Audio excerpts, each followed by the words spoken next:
ይህ የአሜሪካ ድምጽ ራዲዮ ጣቢያ ነው። በ19 እና በ25 ሜትር ባንድ አጭር ሞገድ እንዲሁም በናይል ሳት ከዋሽንግተን ዲሲ የሚተላለፍላችሁ የእሁድ ጥቅምት 8 2013 ዓ.ም ዝግጅታችን ጀመረ።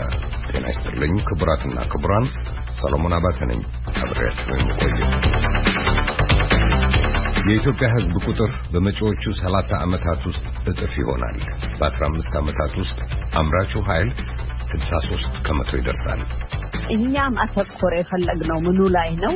ይሄ ኃይል በደንብ ካስተማር ነው ስራ ከፈጠርንለት ሌሎቹንም ችግሮች ሊቀርፍ ይችላል የሚለው ላይ ነው ያተኮርነው። እንደዛ ካረግን ኢትዮጵያ የመንግስትም የህዝብም ህልም ነው መካከለኛ ገቢ ሀገር ትሆናለች የሚለውን ህልም ወደ እውነት ለመቀየር ይቻላል።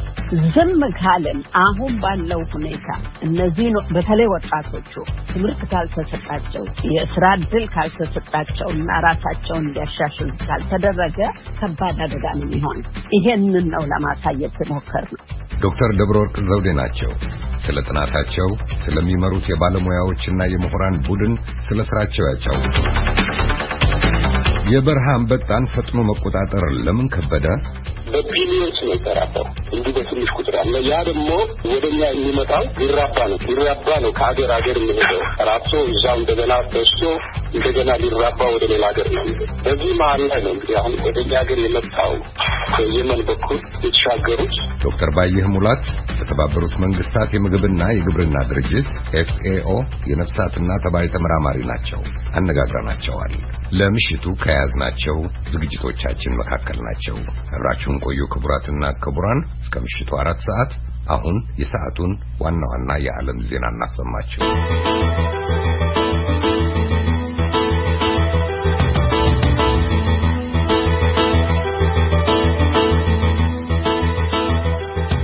እንደምናመሻችሁ አድማጮቻችን፣ ዜናውን ማንብላችሁ አዳነች ፍሳዬ ነኝ። አርሜኒያና አዘርባይጃን በናጎርኖ ካራባህ ክልል ተደርጎ የነበረውን አዲስ ሰብአዊ የተኩስ ማቆም ስምምነትን በመጣስ ተግባር ዛሬ እርስ በራሳቸው እየተካሰሱ ነው። መካሰሱ የተጀመረው ስምምነቱ ከተደረገ ሰዓታት ካለፉ በኋላ መሆኑ ታውቋል። የአርሜኒያ መከላከያ ሚኒስቴር ዛሬ ንጋት ላይ በትዊተር ገጹ ባስተላለፈው መልእክት አዘርባይጃን ከባድ መሳሪያዎች በመተኮስ ዛሬ በናጎርኖ ካራባህ የተደረገውን አዲስ የተኩስ ማቆም ስምምነት ጥሳለች ሲል ከሷል። የአዘርባይጃን መከላከያ ሚኒስቴር በበኩሉ ጃብራይል ከተማ አካባቢና በክልሉ ባሉት መንደሮች ላይ ጠላት የከባድ መሳሪያ ተኩስ ከፍቷል።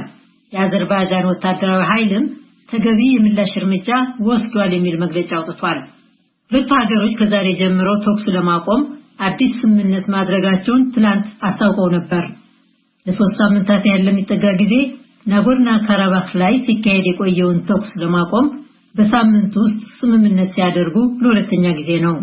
አዘርባይጃንና አርሜኒያ ከዛሬ ጀምሮ የተኩስ ማቆም ስምምነት እንደሚያደርጉ ሁለቱም ሀገሮች ትላንት ያስታወቁት የሩሲያው የውጭ ጉዳይ ሚኒስትር ሰርጌይ ላቭሮቭ ከአርሜኒያና ከአዘርባይጃን አቻዎቻቸው ጋር ከተነጋገሩ በኋላ መሆኑ ታውቋል።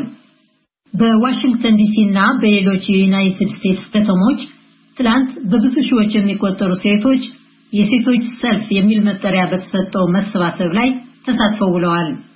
የሰልፉ ዓላማ የሀገሪቱን ፕሬዝዳንት ዶናልድ ትራምፕን ከዳግም ስልጣን ለማስወገድ ሰዎች በምርጫ እንዲሳተፉ ለማበረታታትና ወግ አጥባቂ የሆኑት ዳኛ ኤሚ ኮኒ ባረት ለጠቅላይ ፍርድ ቤት ዳኝነት መቅረባቸውን ለመቃወም ነው።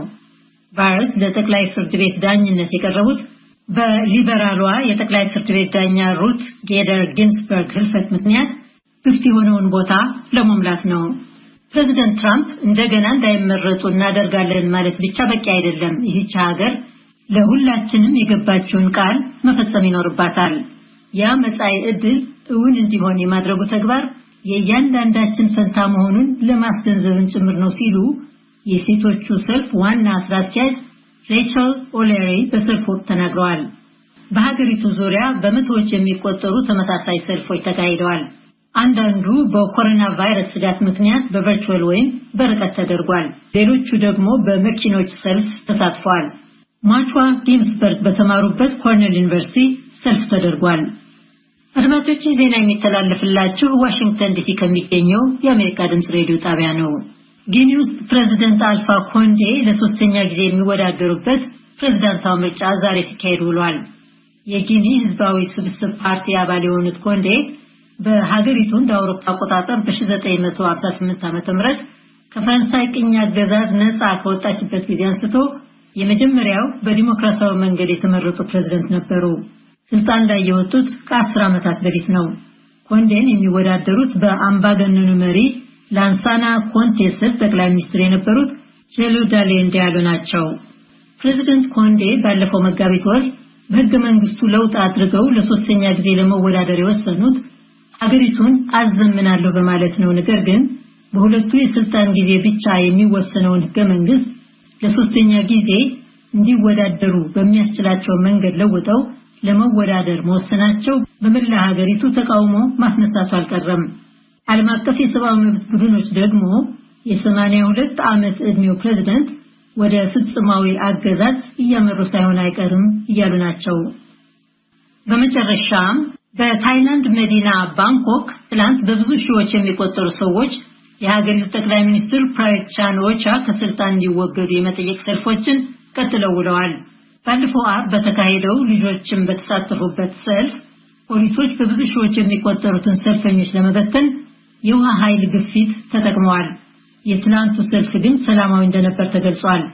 መንግስት ሰፊ የህዝብ መጓጓዣ መረብ መዝጋትን ያካተቱ የተለያዩ እርምጃዎችን በመውሰድ ተቃውሞውን ለማቆም ቢሞክርም ለተከታታይ 4 ቀናት ያህል የተቃውሞ ሰልፍ መካሄዱ አልቀረም። አድማጮች የምሽቱ ዜናችን እዚህ ላይ ያበቃ። መልካም ምሽት። አመሰግናለሁ አዳነች ለዜናው።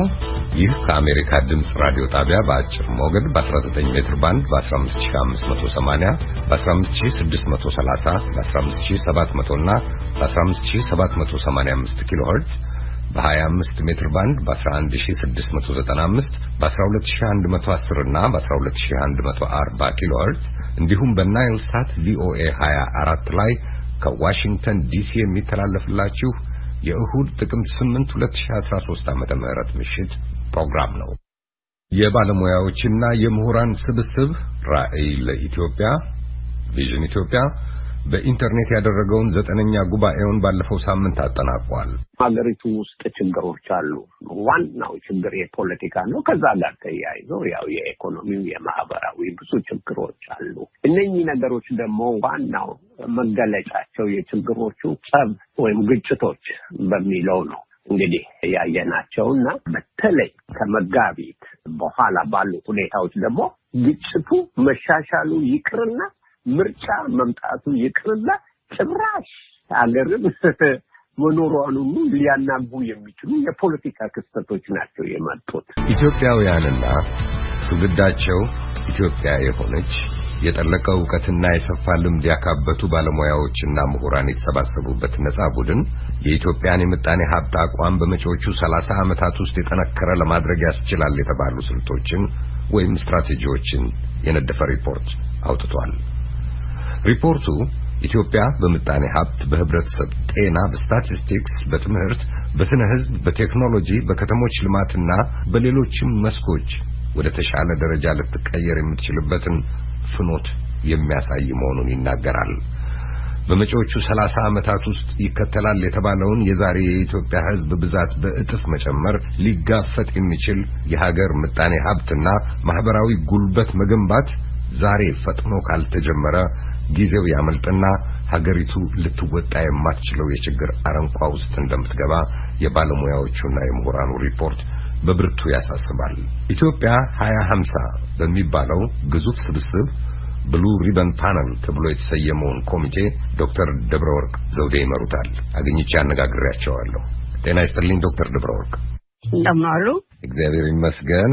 ዶክተር ደብረወርቅ 11 ወር አካባቢ የፈጀ ስራ ጨርሳችሁ ያጠናቀቃችሁ ይመስለኛል በቅርቡ።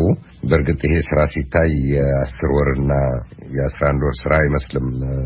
ከስፋቱና ከጥልቀቱ አኳያ ሰነዱን ለተመለከተው እና እስቲ በቅድሚያ ዶክተር ደብረወርቅ ከራስዎ ልነሳና መቼም አድማጭ ያውቆታል በዓለም ባንክ በነበሩት ቦታ ከኤችአይቪ ኤድስ ጋር በነበረው ትግል ውስጥ ባደረጉት ሁሉና ለማንኛውም እንደው ለማስታወስ ያህል እስቲ ማንነቱን ያስታውሱኝ ዶክተር ደብረወርቅ። እሺ፣ በመጀመሪያ ይሄን እድል ስለሰጣችሁኝ በጣም አመሰግናለሁ። ብዙውን ጊዜያችንን ወደ ኋላ ሳይሆን እዚህኛው ላይ ብናተኩር ደስ ይለኛል። በአጭሩ 20 ዓመት ያህል ለዓለም ባንክ ከሰራሁ በኋላ 3 ዓመት ደግሞ ለግሎባል ፈንድ ፎር ኤድስ ቱበርኩሎሲስ እና ማላሪያ ጄኔቫ 3 ዓመት ከሰራሁ በኋላ ጡረታ ወጥቼ ከዛ ደግሞ ማስተማር ጀመርኩኝ። አሁን በሲቲ ዩኒቨርሲቲ ኦፍ ኒውዮርክ ዲስቲንግዊሽድ ስኮላር እና ቪዚቲንግ ፕሮፌሰር ነኝ። ሊደርሺፕ ኢን ፐብሊክ ሄልዝ የሚል ኮርስ አስተምራለሁ።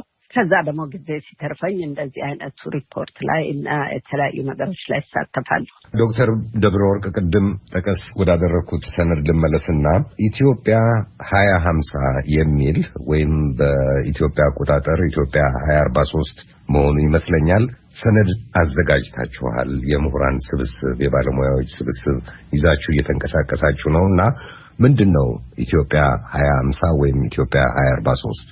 እሺ፣ የተወሰኑ ኢትዮጵያውያን በትውልድ ኢትዮጵያውያን እና በውጭ የሚኖሩ ኢትዮጵያውያን ብዙዎቹ በመህንድስና ስራ ላይ የተሰማሩ የኢትዮጵያ የሕዝብ ቁጥር በሚቀጥለው 30 ዓመት ውስጥ እጥፍ ይሆናል።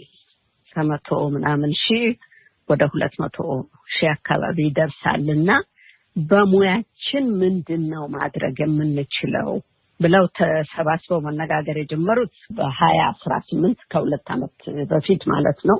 በኋላ ነገሩ እየሰፋ ሲሄድ ሌላ ሙያ ውስጥ ያሉትንም ኢትዮጵያውያን አሰባስበው ባለፈው ታህሳስ አዲስ አበባ ተሰበሰብን። 450 የሚሆኑ ተሰብሳቢዎች ነበሩ። ከ45 የምንሆን 10 የተለያየ ሀገር ከኢትዮጵያ ውጭ የምንኖር ሄደን ነበር እዚህ ስብሰባ ላይ። የሁለት ቀን ጥሩ ንግግር ከተደረገ በኋላ በአንድ 10 የሚሆኑ የተመረጡ ርዕሶች ላይ ይሄ ሁሉ ስራ ተሰርቶ እንዲህ አይነት ንግግር ከተደረገ በኋላ አንድ ላይ አሰባስበን ሪፖርት ጽፈን ለሕዝብና ለመንግስት ማካፈል አለብን በሚል የብሉ ሪበን ፓነል ተቋቋመ። ብሉ ሪበን ከአሜሪካ የተወሰደ ባህል ነው። አንዳንድ አስቸኳይ ነገሮችና መነጋገሪያ የሚሆኑ ትልልቅ ነገሮች እንዲሰራ ሲፈለግ ብሉ ሪበን ኮሚቴ ይቋቋማል። ከዛ የተወሰደ ይመስለኛል። ብሉ ሪበን እንደው ትርጉሙን ለአድማጭ ለማድረስ ሰማያዊ መቀነት እንደማለት ነው። አዎ፣ ይሄን ያህል ይገልጸዋል ብዬ ስላላሰብኩ ነው ተርጎሙ ያልሞከርኩት። እርግጥ ነው እንደው አዝማሚያው እንደው አካባቢው ብቻ እንደው ልክ ነው። እና እዛ ስብሰባው ላይ ከተገኘ ነው 450 ምንሆን ሰዎች ይሄ የኢትዮጵያ 2050 የሚባለው ቡድን የኢንተርናሽናል ስቴሪንግ ኮሚቴ አለው እና እነሱ ከዚህ ከተሰብሳቢዎቹ 11 የምንሆን ባለሙያዎች የብሉ ሪበን ኮሚቴ አባላት እንድንሆን መረጡን። ይሄ የሆነው በታህሳስ 2012 ዓመተ ምህረት የዛሬ 10 ወር ማለት አዲስ አበባ። እና እንግዲህ ልክ ከዛ በኋላ መተን ስራ ጀመርን። ስብሰባው ላይ የተገኙ በተለያየ ሙያ ያሉ ባለሙያዎች ወረቀቱንም እዛ ላይ ንግግሩንም በማሰባሰብ ረድተውናል እና መጨረሻ ላይ ይኸው እንግዲህ አሁን ይሄንን ዶክመንት ጨርሰን በሰፕቴምበር 9 ለመንግስት ሰጥተናል። ዋናው ያስቸኮለንና ቶሎ እንድንጨርስ የገፋፋ ምንድን ነው? ይሄን እየጻፍን እያለን የ10 ዓመት የልማት ፕላን መንግስት እያዘጋጀ ነው የሚል ስለሰማን እሱ አልቆ ከወጣ በኋላ የኛ ዶክመንት ቢደርስ ብዙም ፋይዳ ላይኖረው ይችላል ብለን ቶሎ ብለን ይሄ 10 ዓመት ፕላኑ ሳያልቅ እንዲረዳቸው አንዳንድም እነሱ ያላዩትን ነገር እንዲያዩት ብለን ቶሎ ብለን ጨርሰን እንግዲህ ለመንግስት አቅርበናል። አሁን ደግሞ በስፋት ህዝብ እንዲነጋገርበት በተለያየ ሙያ ያሉ ኢትዮጵያውያን እንዲነጋገሩበት በሰፊው ለመበተን ነው እንግዲህ ያሰብነው። ምንድነው ለመሆኑ የምትፈልጉት ከዚህ ውጤት? ምን ለማግኘት ነው? ምን ላይ ለመድረስ ነው? እና ከዚህ ጋር የሚመልሱልኝ ዶክተር ደብረወርቅ አተኩራችሁ በዚህ በሰነድ ውስጥ በተለይ በዚህ በብሉ ሪበን ሰነድ ውስጥ በህዝብ ብዛት በህዝብ ቁጥር ላይ እየተነጋገራችሁባቸው ያሉ ጉዳዮች አሉና እንደው እዛው አንድ ላይ የሚያያይዙልኝ የህዝብን ብዛት እንደ እድል ነው ወይስ እንደ ችግር እንደ አደጋ ነው የምትቆጥሩት? ጥሩ። ዋናው ይሄ ነገር አሁን ዶክመንቱን ቢያነቡት በምግብ ቅርበት፣ በውሃ፣ በተለያዩ ነገሮች 10 የሚሆኑ የመረጥናቸው ርዕሶች አሉ። አንድ ጊዜ ዜጋ ዶክተር ደብረወርቅ እንደው አድማጭም ከኛ ጋር አብሮ እንዲቆይ እነዚህን 10 ነጥቦች ቀደምም ስላነሷቸው በእንግሊዝኛ ሰነዳችሁ ላይ አስፍራችኋቸዋል። አንድ ጊዜ በአማርኛ ልበላቸውና የሚስተካከል ካለ ያስተካክሉኛል። አንደኛው የስነ ህዝብ እንቅስቃሴ ወይም ፖፑሌሽን ዳይናሚክስ ያላችሁት፣ ሌላው የምጣኔ ሀብት እድገትና ፈጣን የከተሞች መስፋፋት፣ ሌላኛው የምግብ ውሃ፣ ጤናና የኢነርጂ ወይም ኃይል ቁርኝት፣ የገጠር ልማትና የምግብ ዋስትና፣ የሥራ ኃይል ስልጠናና የተቋም ግንባታ፣ ትራንስፖርት ወይም መጓጓዣ፣ የግንባታ ኢንዱስትሪና የተራቀቀ የፋብሪካ ምርት ሂደት፣ ዲጂታል ምጣኔ ሀብት፣ የጾታ እኩልነት እንደዚሁም የገንዘብ አቅርቦት፣ ትውልድ አቋራጭ ዕቅድ መልቲ ጄነሬሽናል ፕላን ያላችሁት ማለት ነው እና ቀጣይ እርምጃዎች፣ እነዚህ ይመስሉኛል 10 አካባቢዎች አሏቸው። ትክክል ነው። እንዳውም በጣም አመሰግናለሁ። አማርኛውን ይሄን ያህል አሳምሬን መናገር አልችልም ነበረ። ምንድነው ይሄንን ሰነድ ልዩ የሚያደርገው? ይሄ የህዝብ የትም ሀገር የህዝብ ጥሩ አማርኛ ተናግረዋል። ዲሞግራፊክ ትራንዚሽን የሚባለው ይሄ ያለ ነገር ነው። ወደፊትም የሚሆን ያሁን ያለውን የህዝብ እድገት የህዝብ ብዛት አይተው ወደፊት ምንድነው የሚሆነው ብለው ስሌት ማድረግ የታወቁ ጥናቶች አሉ። ይሄንን ለማንኛውም ሀገር ማድረግ ይቻላል። የኢትዮጵያው ሁላችንም አሁን ለምሳሌ እንደው ለህዝብ እንዲገባ ያህል ውጪ ቆይቶ ወደ ኢትዮጵያ የሚመጣ ሰው 4 ኪሎ ሄዶ ቢቆም መተላለፊያ ያገኝ። እኔ እንግዲህ አሁን እኔ ትምህርት ቤት በነበርኩበት ጊዜ የኢትዮጵያ ህዝብ 24 ሚሊዮን ነው ብዬ ስጽፍ ሁሉ አስታውሳለሁ። አሁን ከ100 ሚሊዮን በላይ። ለምንድን ነው ይሄ የሚሆነው ሲባል ደግሞ ገጠሩ ብዙም ፕሮግራም የለውም። መሬት በጣም የተሸነሸነ በህዝብ ብዛት የተነሳ በጣም ትንሽ ድርሻ ስለሆነ ለእያንዳንዱ ሰው የሚደርሰው የተሻለ ኑሮ ለማግኘት ወደ ከተማ ይመጣል። ከተማ ሲመጣ ደግሞ መብራት ያስፈልጋል፣ ውሃ ያስፈልጋል፣ ጤና ያስፈልጋል፣ ቤት ያስፈልጋል። እነዚህ 10 የተዘረዘሩት ያንን አስመልክቶ ነው። ሆነ ብለን ነው ከከተማው የጀመርነው። ለማያያዝ ከገጠሩ የሚመጣው በምክንያት ነው የሚመጣው።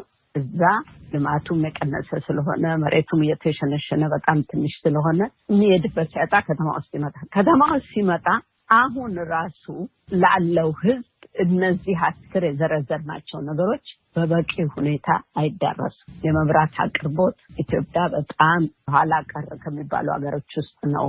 የኢንተርኔት አቅርቦት ይሄን ለመሳሰለው። ስለዚህ ምንድነው ያልነው?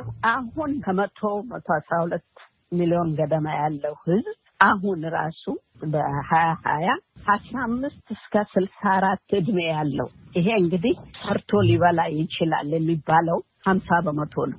56 ሚሊዮኑ በዚህ በ50% በሚሰራው ላይ የተመረኮዘ ነው የሚሆን አምራች ኃይል ማለት ነው። ይሄ ከ15 እስከ 64 ያለው አምራች ኃይሉ 50% ነው። አሁን በ2035 ከ15 ዓመት በኋላ ማለት ነው አምራች ኃይሉ 63% ይደርሳል። ይሄ ወደ 100 ሚሊዮን ማለት ነው። አሁን ባለው ስሌት በዚህ በ63% ላይ የሚመካው ከ0 እስከ 15 እና ከ65 በላይ ያለው 60 ሚሊዮን ይሆናል። ይሄ እንግዲህ እኛ ያየነው አሁን እዚህ ላይ ማሳወቅ የምፈልገው የህዝብ ምጣኔ፣ ቤተሰብ ምጣኔ የተባሉት ነገሮች ውስጥ አልገባንም እኛ። እሱ ብዙ ባለሙያዎችም አሉ፣ በየሀገሩ ብዙ ነገርም ተሰርቷል። እኛም አተኮር የፈለግነው ምኑ ላይ ነው? ይሄ ኃይል በደንብ ካስተማር ነው፣ ስራ ከፈጠርንለት፣ ሌሎቹንም ችግሮች ሊቀርፍ ይችላል የሚለው ላይ ነው ያተኮርነው።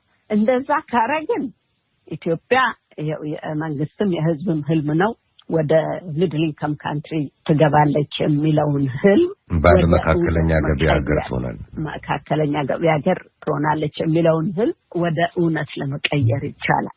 ዝም ካለን አሁን ባለው ሁኔታ እነዚህ በተለይ ወጣቶቹ ትምህርት ካልተሰጣቸው የስራ ዕድል ካልተሰጣቸው እና ራሳቸውን እንዲያሻሽሉ ካልተደረገ ከባድ አደጋ ነው የሚሆነው። ይሄንን ነው ለማሳየት የሞከርነው እና አሁን ይሄንን ስራ መጀመሩ ከ15 ዓመት በፊት አሁኑኑ ገና ይሄ ከ15 እስከ 64 ያለው 50% ባለበት ደረጃ ምንድነው ማድረግ ያለብን? በትምህርት ምንድነው ማድረግ ያለብን? ወጣቶቹን አሁን ያሉትን እንዴት ነው የትምህርት አቅርቦት፣ የጤና የመሳሰሉትን በእነዚህ በአስሩም ኤሪያዎች አሁን ያለው ችግር ይሄ ነው፣ ሊደረግ የሚገባው ይሄ ነው፣ ይሄንን ካረግን ደግሞ በዚህ ጊዜ እዚህ እንደርሳለን ብለን የወደፊቱን ነው ለማሳየት የሞከርነው። እንደ ችግር አይደለም እኛ አሁን ያየነው። አሁን እዚህ ላይ እንግዲህ አንዳንድ ሰዎች ምን ሊሉ ይችላሉ፣ እንዴ ህዝቡን መቀነሱ አይሻልም ወይ ከዚህ ሁሉ የሚል ጥያቄ ሊመጣ ይችላል። ህዝቡ በምጣኔ ማለት ነው እየተሰራም ነው። ማንም ሀገር ይሄ ለኢትዮጵያ ብቻ አይደለም፣ ማንም ሀገር እየሰራ ነው። ግን አቋራጩ መንገድ አሁን ለምሳሌ ኢንዶኔዥያ እና ታይላንድ እነዚህ ሩቅ ምስራቅ ያሉ ሀገሮች ይሄ ልክ የህዝብ መጠናቸው እንደዚህ ሲለወጥ ፕሮዳክቲቭ የሆነው የህዝባቸው ክፍል እየጨመረ ሲሄድ ያንን በትምህርትና በጤና አቅርቦት እየረዱ ኢኮኖሚያቸውን ለመለወጥ ችለዋል። እሱን ደግሞ ያልተጠቀሙ ለምሳሌ በደቡብ አሜሪካ ያሉ ሀገሮች እስካሁንም ድረስ ከድህነት ውስጥ አልወጡ እና እቺ የምትዘጋ መስኮት ነች። በጣም አጭር ጊዜ ነው ያለው። በአሁንና በሚቀጥለው 15 ዓመት ውስጥ አሁኑኑ ስራ ተጀምሮ እነዚህን ነገሮች ለውጦ ኢትዮጵያ ማሳደግ ይቻላል የሚል ነው እንግዲህ የኛ እምነት። ሪፖርቱን የጻፍነው ግን ሰዎች ይሄንን አንብበው እናንተ ልክ አይደላችሁም፣ ልኩ ይሄኛው ነው፣ ዋናው እንነጋገርበትና ለሀገራችን አንድ ነገር እንስራ በሚል ነው እኛ የተነሳን። ዶክመንቱ 115 ገጾች ያሉት ሰነድ ነው የወጣው። በጣም ሰፊ ነው የሰራችሁት እና የተግባር መርሃ ግብር ነው የሚመስለው እና ከነማሳያዎቹ የተሰራ ጥናታዊ ስራ እንደሆነ በጉልህ ይታያል። እና እንግዲህ ብዙ ስራዎች ሲሰሩ ቆይተዋል። እስካሁን ድረስም ይሄም ሀሳብ እንደው ሲዋልል መቆየቱን አውቃለሁ። ምንድነው አሁን ያነቃቃችሁ በዚህ ጊዜ በዚህ ርዕስ ላይ እንድትሰሩ? ይሄንን ነገር ያሰቡትና የጀመሩት ምስጋናውም የሚገባቸው በ2018 ምን እናድርግ ብለው የተነሱ ሰዎች ናቸው። ለምን ለሚለው አሁን ኢትዮጵያ ውስጥ ባለው ሁኔታ መነጋገርም፣ መጻፍም፣ መተቸትም፣ ስብሰባ ማካሄድም ይቻላል። ለዚህም ነው አሁን ባለፈው ታህሳስ ተነስተን ኢትዮጵያ ሄደን እንደ ልባችን ስብሰባ ላይ ተነጋግረን እዚህ የደረስነው። ምናልባት ከዛ 10 ዓመት በፊት እንደዛ አይነት ነገር ማድረግ አይቻልም ሊሆን ይችላል። አሁን ግን ኢትዮጵያ ልታንሰራራ በተነሳችበት ሁኔታ ደግሞ በጣም ብዙ ጊዜ ችግሮቹን በበዙበት፣ በነገራችን ላይ ሁላችንም እዚህ ያለነው ኢትዮጵያንም እናውቃለን፣ አገራችን ነው፣ ኢትዮጵያ እንሄዳለን፣ የሚሆነውን ነገር በሙሉ እናውቃለን፣ ካለማወቅ አይደለም። ግን እስቲ እኛ ደግሞ በሙያችን እንርዳ፣ እንዲህ አይነት ነገር ማድረግ እንችል እንደሆነ እንሞክርና የመነጋገሪያ አጀንዳ እንክፈት በሚል ነው እንግዲህ። ዶክተር ደብረወርቅ መቼም ይሄ የስነ ህዝብ ጉዳይ እንዳሉት የፖለቲካ ጥቅሞችም የፖለቲካ ጉዳዮችም አብረውት ይሄዳሉ፣ አብረውት ይነፍሳሉ ብዙ ጊዜ ከብዙ ማዕዘናት ስንመለከተው እና በዚህ ምክንያት ቀላልም አይደለም በተለያዩ የፖለቲካ ስርዓቶች ውስጥ ይህንን አጀንዳ ይዞ መንቀሳቀስ። እናንተ እንዲህ አይነት ቡድን ስታሰባስቡና መንቀሳቀስ ስትጀምሩ መቼም ቀላል እንዳልሆነ ይገባኛል። ዶክተር ደብረወርቅ እስቲ ያጋጠሟችሁ ችግሮች ካሉ፣ ስኬቶች ናቸው የምትሏቸው ካሉ ያካፍሉን። ጥሩ ነገር ለብዙዎቻችን ምክንያቱም ሆኖ እንድንገባበት ያደረገው ምንድነው? ርዕሱ እና ልንሰራ የተሰባሰብነው ሰዎች በሙያችን ምንድነው ማድረግ የምንችለው በሚል ነው እንጂ ሌላ ምንም አይነት አጀንዳ የለንም። ይሄ ጥሩ ነገር ነው። አሁን ለምሳሌ ስለ ህዝብ ያጠኑት ሰዎች ይሄ ነገር እኔ አሁን የዲሞግራፊክ ትራንዚሽን ባለሙያም አይደለም የኔ ሙያም አይደለም ግን በዚህ የታወቁ በዚህ ብዙ የጻፉ ኢትዮጵያውያን የዚህ የብሉ ሪበን ኮሚቴ አባል ናቸው። እያንዳንዱን የብሉ ሪበን ኮሚቴ አባል የምናውቀው በሙያው ነው። ስለ ትራንስፖርት የጻፈው ሰው በትራንስፖርት የታወቀ ኢትዮጵያን የሚያውቅ ኢትዮጵያ ውስጥ ብዙ የሰራ ኢትዮጵያ ውስጥ ይሄ በሙያ ስለሆነ የተገናኘ ነው። አንድ ሁለተኛ ሁላችንም ምንድነው ቁጭ ብለን ከምንተች በሙያችን ምንድነው አሁን አስተዋጽኦ ማድረግ የምንችለው በሚል ስለተነሳን ምንም አይነት ችግር አልነበረንም። ኑ ብለውም ስብሰባ ላይ ሲጠሩን ሁላችንም ተነስተን በራሳችን ወጪ በራሳችን ጊዜ ነው ይሄን እዛም ያለንም በሙሉ ነው ወደ ስብሰባው ያተኮር ነው። ሌላ አጀንዳ ሌላ የተለየ ነገር ቢኖር ኖሮ ምናልባትም እንደዚህ ላይ ይሳካ ይችላል። ተመለሰንም ከመጣን በኋላ እርግጥ ነው እዚህ ብሉ ሪበን ኮሚቴ ውስጥ ያለነው 11 ነን ግን 450 የሚሆኑ ባለሙያዎች እዚህም ኢትዮጵያም ነበሩ። በዚህ ርዕስ ላይ እንዲህ አይነት ነገር እንፈልጋለን ስንላቸው ሁሉም ናቸው የተባበሩ።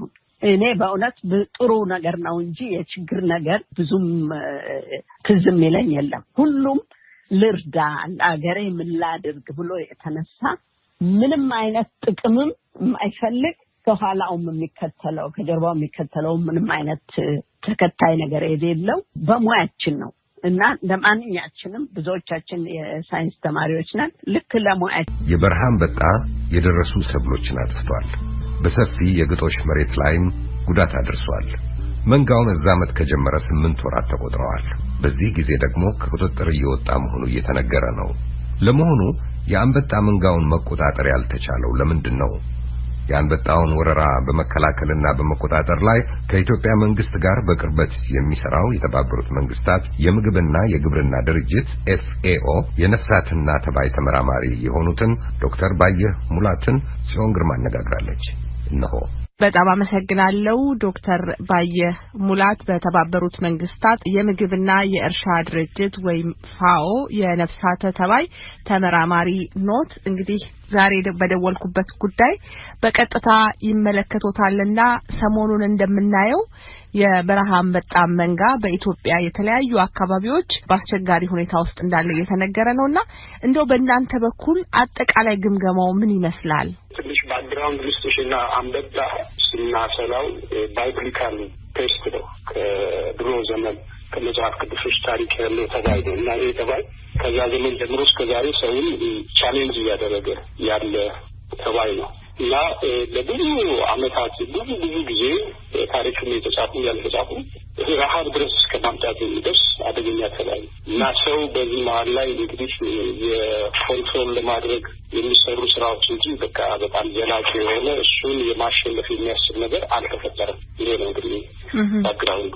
ግራውንድ ተባዩ ስርጭት ስናይ እንግዲህ ከፓኪስታን ህንድ ጀምሮ እስከ ኒጀር፣ ማሊን አልፎ እስከ ሞሪታኒያና እስከ ሰሃራ አረብ ሪፐብሊክ እስከዚያ ድረስ ባለው ኮንቲነንት ውስጥ ነው እንግዲህ ሙቭ የሚያደርገው እና አሁን ወደኛ ሀገር ከዛ ከኤዥያ እንደ ፓኪስታን አካባቢ የነበረው ችግር ሪሲድ እያደረገ ወደዚህ ሲመጣ ፕሬሩ የመን ላይ ነበር። ከየመን ወደኛ ነው መምጣት የጀመረው። ስለዚህ አሁን ከየመን መምጣቱ ብቻ አይደለም ቁልፉ ነገር፣ አሁን ከገባ በኋላ ምን ያህሉን እኛ ተቆጣጠር ነው የሚለው ነው። እስካሁን ከ1.6 ሚሊዮን ሄክታር በላይ ሰርቬይ ተሰርቷል። እዚህ ሀገር ከአንበጣው ኦልሞስት ወደ 600,000 ሄክታር ላይ ተገኝቷል፣ ቁጥጥር ተደርጓል እና አሁን ኢትዮጵያ የነበራት ኤፈርት የሚቻለውን ሁሉ ሄዳለች። ግን የሚፈልገውን ያህል እንደዚህ አብሰርድ ሲከሰት ከፍተኛ ወረርሽኝ ሲከሰት ያንን መቋቋም የሚያስችል ስርዓት አልተገነባም ሀገራችን።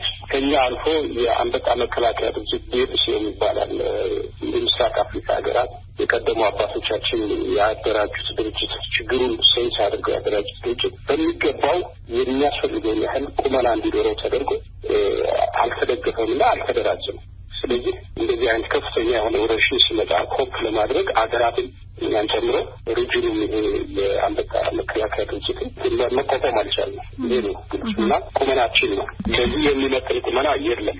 በዛ ነው ከኛ አልፎ ዓለም አቀፍ ኮሚኒቲውን እንግሊዝ እንዲያደርግ ብዙ ሪሶርስ ሞቢላይዝ ተደርጎ በ2019 ሐምሌና ነሐሴ የነበረው ሲቹዌሽን እና አሁን ያለንበት ቁመናችን የተሻለ ነበረ። ግን ስቲል ከመጣው ችግር ጋር የሚመጥን ዝግጁነት አልነበረንም። ይሄ ነው እንግዲህ አሁን እንደሚታየው በጣም ከፍተኛ እንደሆነ የምንረዳውና የምናየው የተነሳባቸው አካባቢዎች አርሶ አደሮቹና አርብቶ አደሮቹ የተጋፈጡትን ችግር በመናይበት ጊዜ ነውና ይሄ ከሌላው ጊዜ በተለየ እንደ መጀመሪያ ላይ እንደነገሩን የቀደመ ታሪኩን የጀርባ ታሪኩን ያንበጣውን እንደነገሩን በመጽሐፍ ቅዱስ ጭምር ያለና በጣም ረዘም ያለ ታሪክ ያለው እንደሆነ ነው።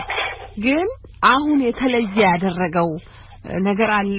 ከየት አካባቢ ነው እንደዚህ መንጋው ተነስቶ መቆጣጠር እስከሚያስችል ድረስ የሆነው? የተለየ ምክንያት አለው? የዘንድሮ የተለየ ምክንያት አለው። ባለፈው ዓመት ከ2019 ጀምሮ እስካሁን ብዙ ዝናብ የማያገኙ የኛ በረሃማ አካባቢዎች በሙሉ ዝናብ አግኝተዋል። አንበጣ ደግሞ ከዛ ይቀደም እንደነገርኩሽ ከኢንዶ ፓኪስታን ጀምሮ እስከ ኢቭን ስፔን ፖርቱጋል ድረስ የሚደርስ የተመቻቸ ቦታ አለው እርጥበት ሲኖር ግሪን ነገር ሲኖር እና አሁን እዚህ እኛ ሀገር ውስጥ ያ ሁኔታ በተለይ አፋር በጣም የተመቻቸ ኡጋዴን ክልል በጣም የተመቻቸ ሁኔታ ነው የነበረው ለአንበጣ መራባት። ይሄን ሁኔታ እንግዲህ ከዛም አልፎ የመንም እንደዚህ ነው፣ የሳውዲ አረቢያ ሲቹዌሽን እንደዚህ ነው። ሌሎች እስከዛ ድረስ የተመቻቸ ሁኔታ ስለነበረ በቢሊዮንስ ነው የተራባው እንዲህ በትንሽ ቁጥር አለ። ያ ደግሞ ወደኛ የሚመጣው ሊራባ ነው የሚመጣው ሊራባ ነው ከሀገር ሀገር የሚሄደው ራብቶ እዛው እንደገና በስቶ እንደገና ሊራባ ወደ ሌላ ሀገር ነው።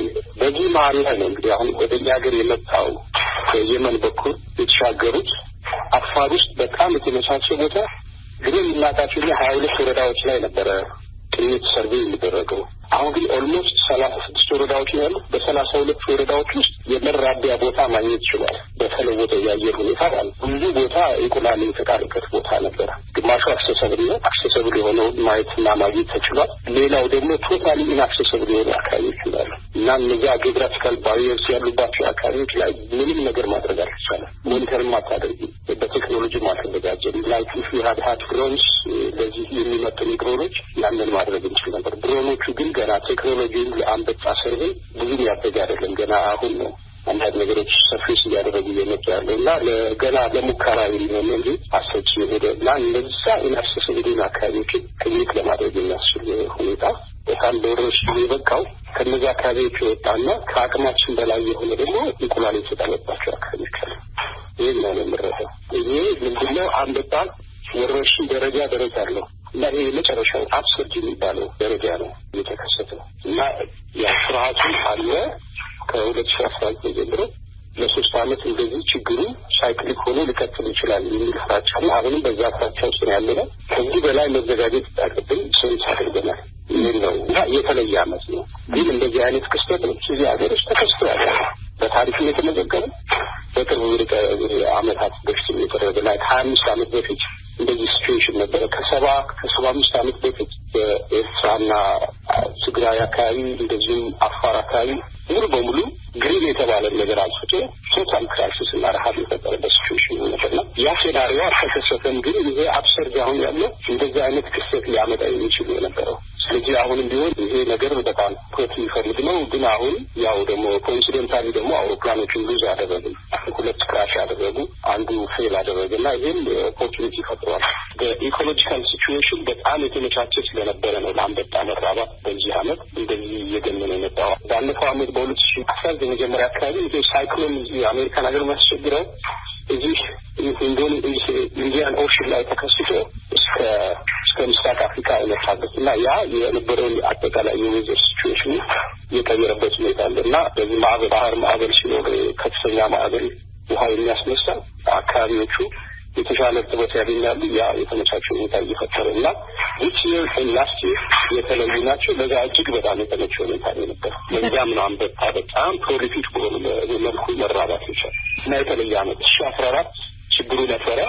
2014 የነበረውን ችግር ለመወጣት የአንበጣ መከላከያ ድርጅት ቁመና በቂ ነበር። ሌላ ምንም ኤክስትራ የሆነ ነገር አላስፈልግም። ኦንሊ ቲንግ ሳፕላዮቹ ላይ መርጫ መሳሪያ ምናምን እንደዚህ አይነት ነገሮችን ከገበሬዎች የማድረስ ካልሆነ በስተቀር እንደዚህ አልነበረም። ይሄ ግን ኤክስትራኦርዲነሪ። ቅድምም ሲጠቅሱ የአንበጣ መከላከያ ድርጅት ቁመናው ይሄንን ለመከላከል የሚያስችል አይደለም የሚል ነገር አንስተው ነበርና ይሄ ነገር በኢትዮጵያ ብቻ ሳይሆን አንበጣ መንጋው የተከሰተባቸው አካባቢዎች በአጠቃላይ አገራቱ በቅንጅት መስራት ነበረባቸው ወይና ይሄ ከነበረባቸው ቅድመ ዝግጅቱና ጥንቃቄው ምን መሆን ነበረበት?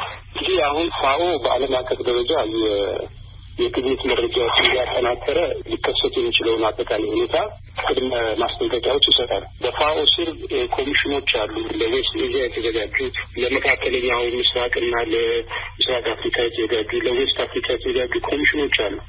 ከነዚህ በተጨማሪ ደግሞ ሀገራት ላይክ አሁን የምስራቅ አፍሪካው የአንበጣ መከላከያ ድርጅት ኢትዮጵያን ጨምሮ ኤርትራን፣ ሶማሌን፣ ጅቡቲና ኬንያ፣ ኡጋንዳ፣ ሩዋንዳ፣ ብሩንዲ፣ ደቡብ ሱዳን፣ ሰሜን ሱዳን እነዚህን ጨምሮ አሁን ታንዛኒያንም ይጨምራል።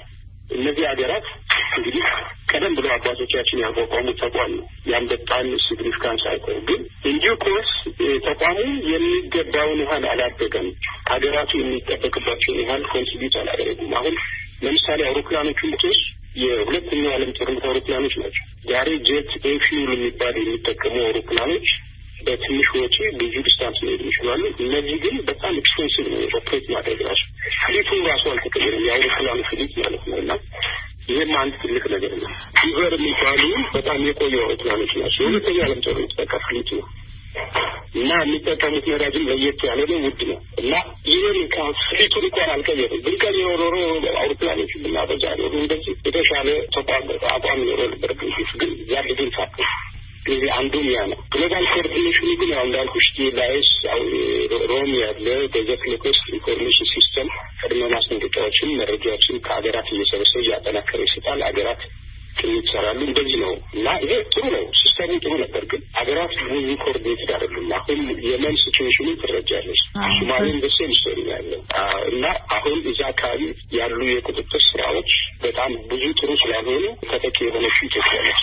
ግሪን ያለውን ኢትዮጵያ ውስጥ ነው እና የሚመጡት ወደ ኢትዮጵያ እና እንደዚህ ከፍተኛ የሆነ የመራባት እድል አግኝቶ ሲራባ አንበጣው ምስራቅ አፍሪካ ውስጥ አንድ ቁጥር ተጠቂ ኢትዮጵያ ነች። አጠቃላይ ከተረጨው መሬት ብዙ መሬት ኢትዮጵያ ውስጥ ነው። ኦልሞስት 600,000 ሄክታር ደርሷል።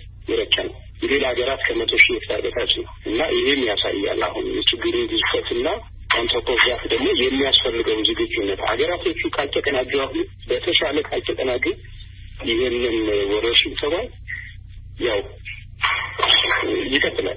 ይቀጥላል ይቆም አይደለም። በአሁን ሰዓት ኢትዮጵያ ውስጥ በጣም በከፍተኛ ሁኔታ ጉዳት የደረሰባቸው አካባቢዎች የአርሶ አደሮችም የአርብቶ አደሮችም መሬት የት አካባቢ ነው ከፍተኛ የሆነ ጉዳት አለው የሚባለው?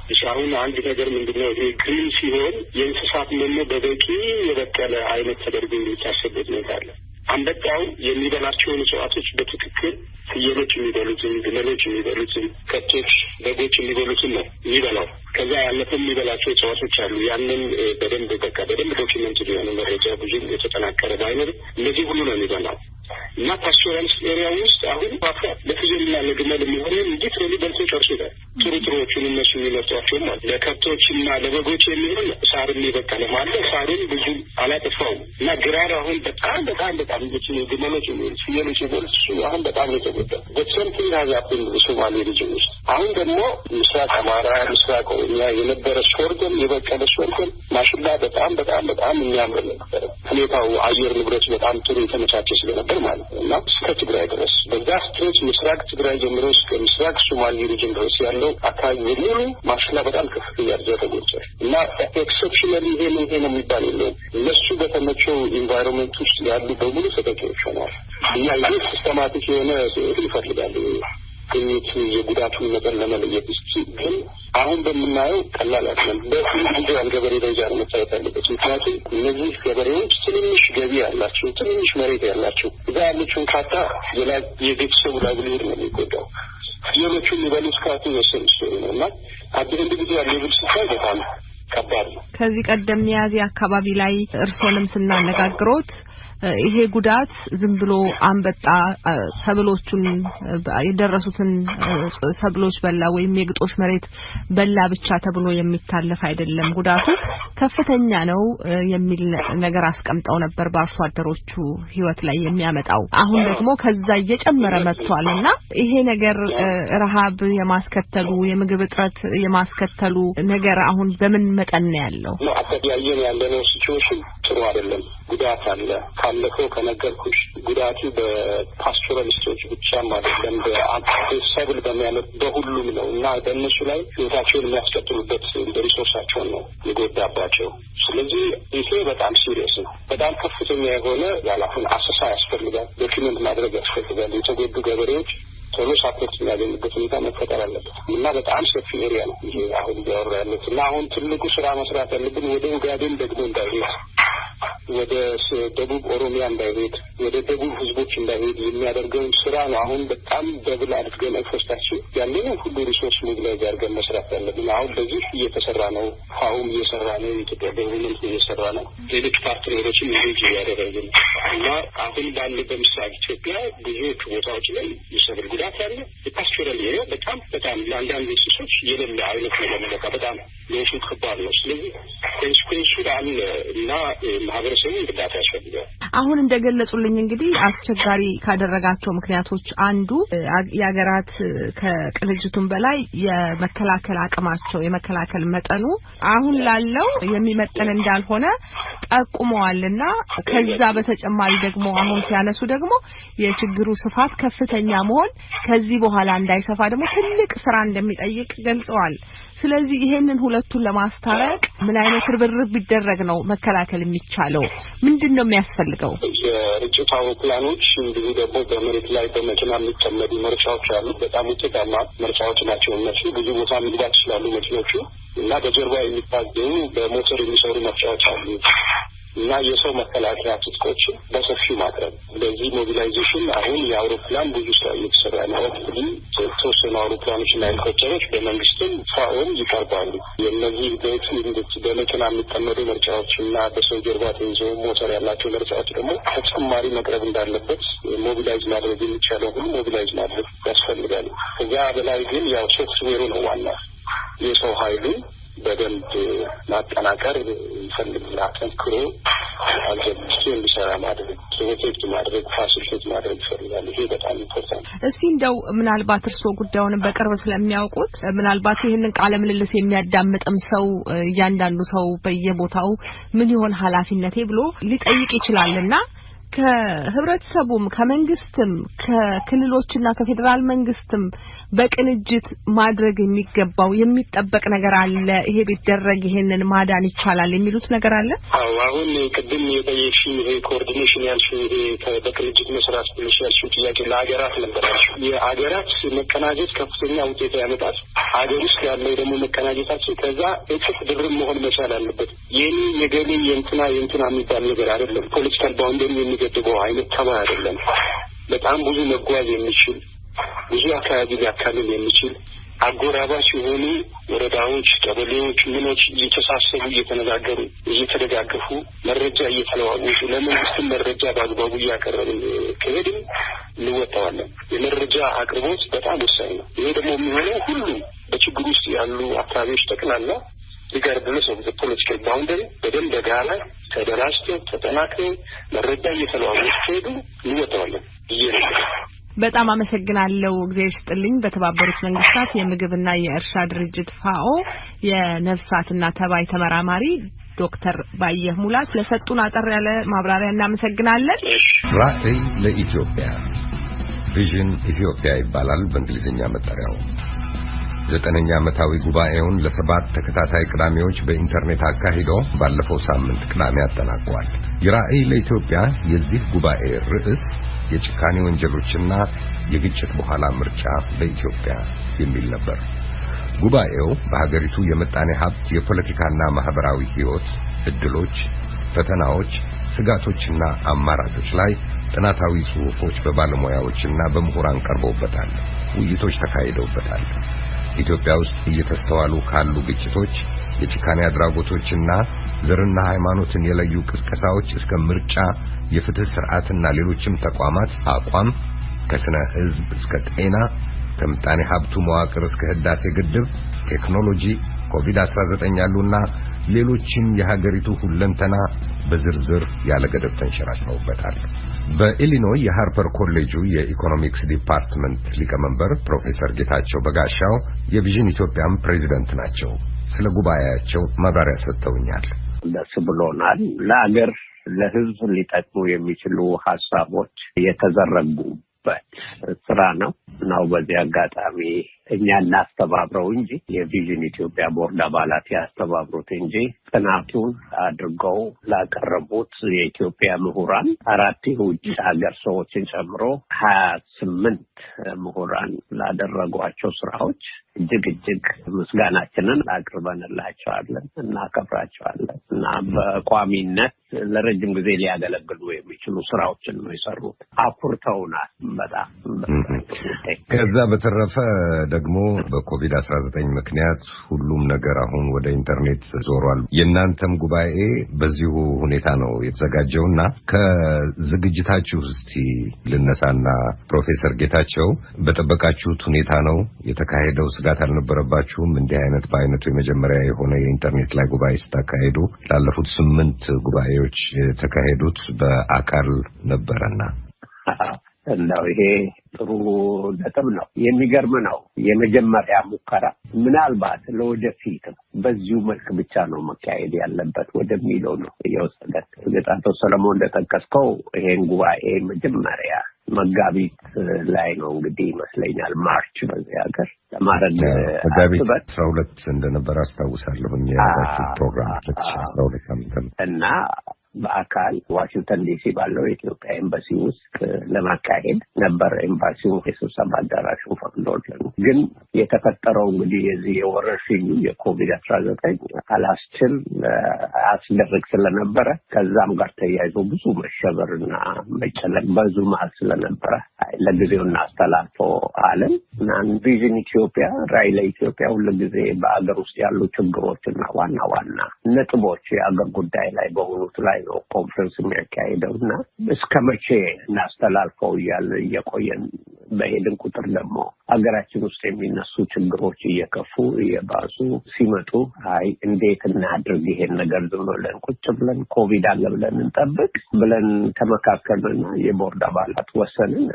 ቨርቹዋል እንግዲህ እንደተባለው በዚሁ በኢንተርኔት ብናደርግና ድምጾች እንዲሰሙ ሀሳቦች እንዲወጡ እናድርግ ብለን ተስማማንና ብዙ ምርጫዎችን ተመለከትን እና በአባይ ሚዲያ በኩል በተከታታይ ለማድረግ ተስማማ እና በዚህ አጋጣሚ አባይ ሚዲያንም ይሄንን ስላስቻሉ እጅግ እናመሰግናለን። ያየነው ነገር ድሮ በአካል ከምናደርገው የበለጠ የኢትዮጵያን ሕዝብ ለመድረስ የሚቻለው ነው በዚህ በቨርቹዋል መንገድ መሆኑ ነው። ለስብሰባ አዳራሽ ገንዘብ ያወጡ በሰዓት እየተጣበቡ ከማድረግ እንደውም በተዝናና መንገድ እና ሰው በየቤቱ ቁጭ ብሎ የፈለገውን ያህል እየተመለከተ ከዛ አቁሞ ሌላ ጊዜ ደግሞ በዩቲዩብ ላይ ስላለ እንደገና ካቆመበት ጀምሮ ለማየት እንዲችል የሚያስችል ጥሩ የስብሰባ የመገናኛ ዘዴ ሆነን አገኘነውና ድሮ በአካል ከምናደርገው ስብሰባ በበለጠ ብዙ የኢትዮጵያ ሕዝብ ኢትዮጵያ ውስጥ አገር ቤት ጨምሮ ማለት ነው ለማየት እድል አግኝቷል በፌስቡክ እና በዩቲዩብ እና ምናልባት የወደፊት ፕሮግራሞቻችን ሁሉ በእንደዚህ አይነት መንገድ ሳይሆኑ አይቀሩም። እንግዲህ የቪዥን ኢትዮጵያ ቦርድ ገና ተሰብስቦ አልወሰነም፣ ግን እንደዚህ የሚወስን ይመስለኛል ወደፊቱ። 9ኛው ስብሰባችሁ ከተጀመረ በኋላ አለፍ እያልን እኛም ለህዝብ ለማቅረብ ሂደታችሁን እየተነጋገራችሁባቸው ያሉ ነጥቦችንና የስብሰባችሁን አካሄድ ሞክረን ነበረ በተለያዩ ሪፖርቶች። እንግዲህ ተጠናቆ ባለፈው ሳምንት ተዘግቷል።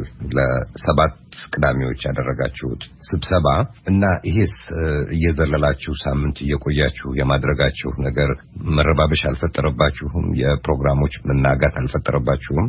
በዛ ረገድ ምንም ችግር አልገጠመንም። በደንብ አስበንበት ቀኖቹን ወስነን ቅዳሜዎች እስከ 4 ሰዓት ለሚሆን ጊዜ ለማድረግ በእያንዳንዱ ቅዳሜ 4 አቅራቢዎችን አድርገን 25 ደቂቃ እየተናገሩ የተቀሩትን ሰዓቶች ለጥያቄና መልስ በፌስቡክ እና በዙም ገብተው ለሚከታተሉ የጥያቄዎች እድል ሰጥተን ለማድረግ ችለናል። ፕሮግራሙ እንዳልኩኝ ድሮ መጋቢት ላይ የወጣ ሲሆን አንድ ፕሮግራም ብቻ ነው የመፈቻው ኦገስት 29 ላይ የተደረገው ብቻ ነው በፈረንጅ ኦገስት 29 እሱ ብቻ ነው ለአጀንዳ የተጨመረው ነሐሴ እና ሁሉም ተናጋሪዎች ፕሮግራማቸው መች እንደሆነ ያውቃሉ ቀደም ብሎ ከመጀመሩ በፊት ማለት ነው።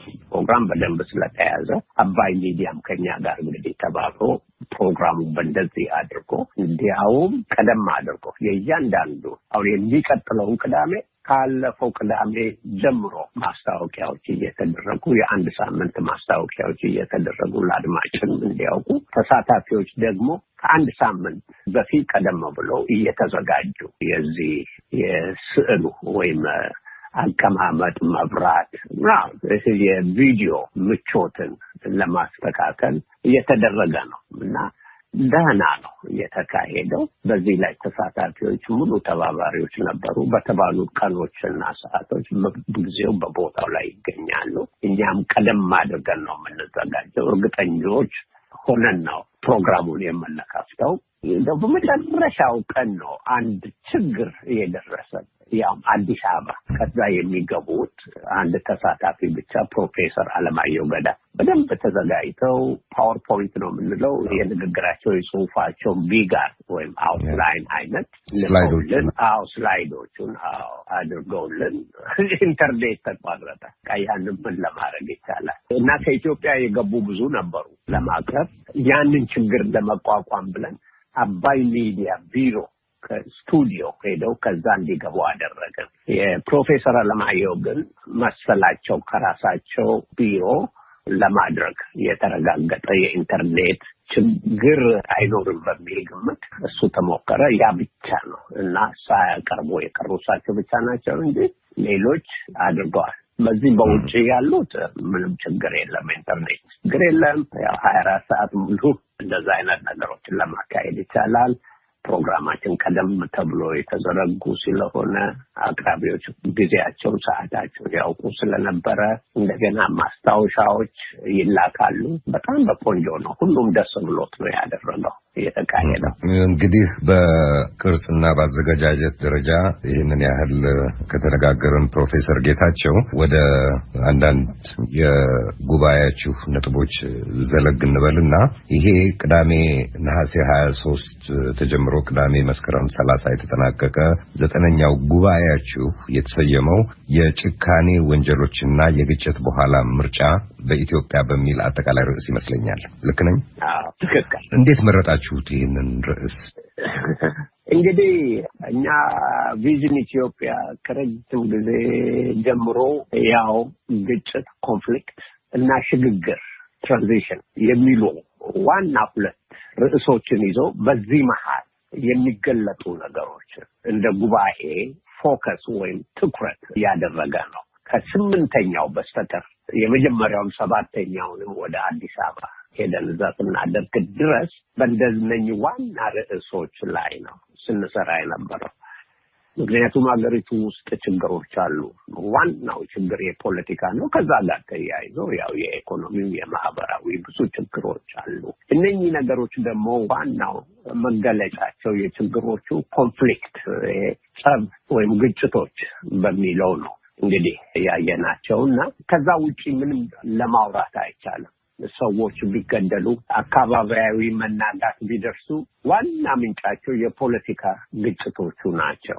የስርዓቱ ሁሉንም በኩል አስተዳድሮ ሁሉም ሰው ተደስቶ የሚኖርበት የተረጋጋ ስርዓት ለመመስረት ባለመቻላቸው ነው እና በእነኚህ ላይ ቀደም ብለን ስንሰራ ቆይተን ዶክተር አብይ መጥተው ሌላ የሽግግር ወይም የሽግግር መንግስት እኔ እመራዋለሁ ብሎ ያስኬዱትንም የጀመሩትንም ሲያስኬዱ ግጭቶች አልቀሩ፣ እንደውም በጣም እየሰፉ ነው የሄዱት።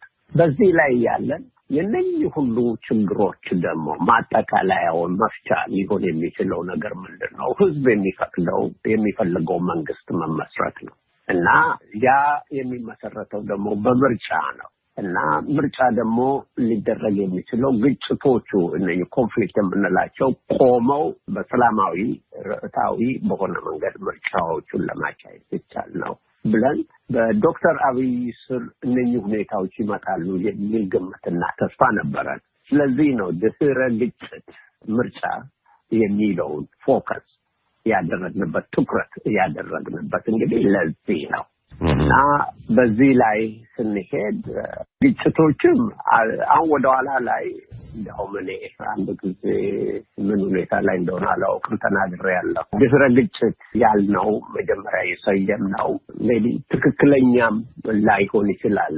ችግሩ አልቀረም ወር አልቆመም ወይም ያን የሚያስቆም ሁኔታም አልታየም። ድህረ ግጭት የሚለው ትክክለኛ አስተያየም አይደለም እና ያንን ሪቫይዝ ወይም ሳንቀልሰው ነው ዝም ብለን ያሰብከውና በአስተያየም ትንሽ ግድፈት ይኖረዋል የሚል ሐሳብ ተናግሬ ነበር። ግን እሱ የውይይት ነጥብ ሆኖ ምንም አልተደረገም። ድሮ ባስቀመጥነው ነው የቀጠልነው እና በተለይ ከመጋቢት በኋላ ባሉ ሁኔታዎች ደግሞ ግጭቱ መሻሻሉ ይቅርና ምርጫ መምጣቱ